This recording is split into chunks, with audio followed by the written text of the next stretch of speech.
اس میں کسی کو اختلاف نہیں ہے کہ آپ بیت المقدس سے قبۃ الصخرہ سے روانہ ہوئے، اس لیے حدیث شریف میں وارد ہوا ہے کہ صخرہ بیت المقدس جنت کے پتھروں سے ہے۔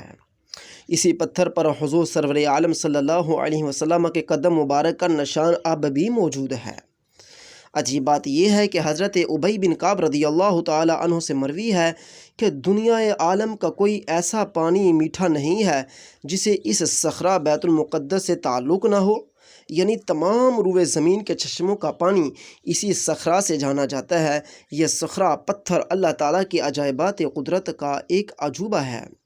یہ بیت المقدس کے درمیان میں ایک بکھرا ہوا پتھر ہے، اسے صخرہ بیت القدس سے تعبیر کیا جاتا ہے۔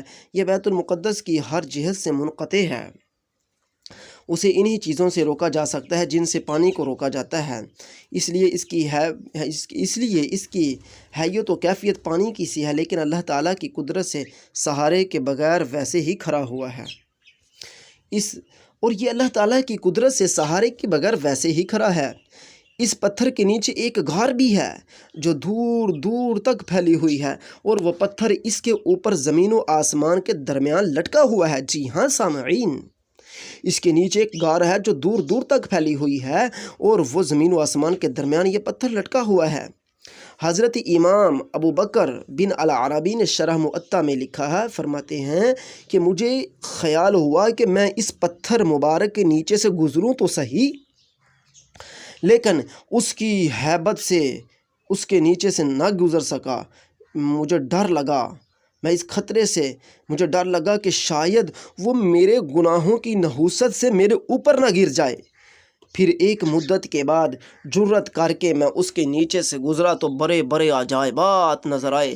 من جملہ اس کی ایک یہ تھا کہ مجھے ہر طرف سے چلتا ہوا منظر نظر آیا، باوجود اس کے کہ اس کا کوئی ٹکڑا زمین سے متصل نہ تھا۔ مجھے وہ چلتا ہوا نظر آیا، وہ پتھر جو ہے چلتا ہوا نظر آیا، اس کا کوئی ٹکڑا زمین سے متصل نہ تھا، بلکہ اس کے اپنے بعض ٹکڑے اس سے بہت جدا نظر آتے تھے۔ اس پتھر کے آپس میں ٹکڑے بہت جدا جدا نظر آتے تھے۔ بعض بزرگوں کا خیال ہے کہ بیت المقدس کا آسمان کے بالکل قریب ہونا صاف ہے، بعض نے صرف 18 میل کی مسافت فرمائی۔ بعض بزرگوں کا خیال ہے کہ بیت المقدس آسمان کے بالکل قریب ہے، بعض نے صرف 18 میل کی مسافت فرمائی۔ عجیب بات اس میں یہ ہے کہ وہ دروازہ جس سے فرشتے زمین سے آسمان پر جاتے ہیں وہ بیت المقدس کے بالمقابل ہے۔ حضور سرور عالم صلی اللہ علیہ وسلم کو آسمان پر لے جانے کا پروگرام مقصد بھی بیت المقدس سے اسی وجہ سے بنایا گیا کہ یہی ٹکڑا آسمان کے قریب تر ہے، اور اسی دروازے کے لیے جو آسمان پر جانے کے لیے کھلا ہوا ہے، اس کے لیے آپ کو ٹیرا سفر کر کے نہ آنا پڑے۔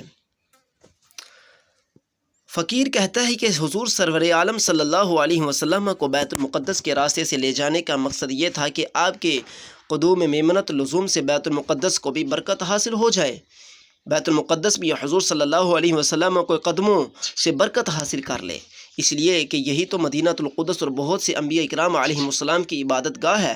تو اس لیے اگر دیگر انبیاء علیہم السلام اس جگہ پر آ کر حضور علیہ السلام کے آئندہ آنے کی خبریں سناتے رہے تو آج حضور علیہ السلام کے اس جگہ پر بھی آنا ضروری تھا۔ اسے حضور علیہ السلام کی برکات سے بھی متبرک کیا گیا۔ اس سے یہ ضروری نہیں کہ آپ کو بیت المقدس سے سفر کی سہولت مطلوب تھی، یہ تو قیاس الغائب علی الشاہد کے قبیل سے ہے۔ سفر کی سہولت اجساد ثقیلہ کو ضرورت ہوتی ہے، جو سخت جسم ہوتے ہیں ان کو سفر کی ضرورت ہوتی ہے، جو لطیفہ جسم ہوتے ہیں، اجسام لطیفہ ہوتے ہیں، ان کے لیے کیا مطلب، وہ تو ایسی پروان میں چڑھتے ہیں کہ آنکھ جھپکتے ہی نظر نہیں آتے۔ بالخصوص ملاکوتی حضرات اور ارواح طیبہ تو اس قسم کی تکالیف سے منزہ اور پاک ہیں، اس لیے لطیف اشیاء ایسی ضرورتوں کی محتاج نہیں ہوتیں۔ اور عاشق مصطفیٰ صلی اللہ علیہ وسلم کو معلوم ہے کہ حضور سرور عالم صلی اللہ علیہ وسلم تمام کائنات یہاں تک کہ ملاکوت و لاہوت اور قدسی اور ملا الاعلیٰ و دیگر تمام مقربین ملائکہ سے لطیف ترین ہیں۔ جسم شریف بھی روح مقدسہ کی طرف لطیف ہے۔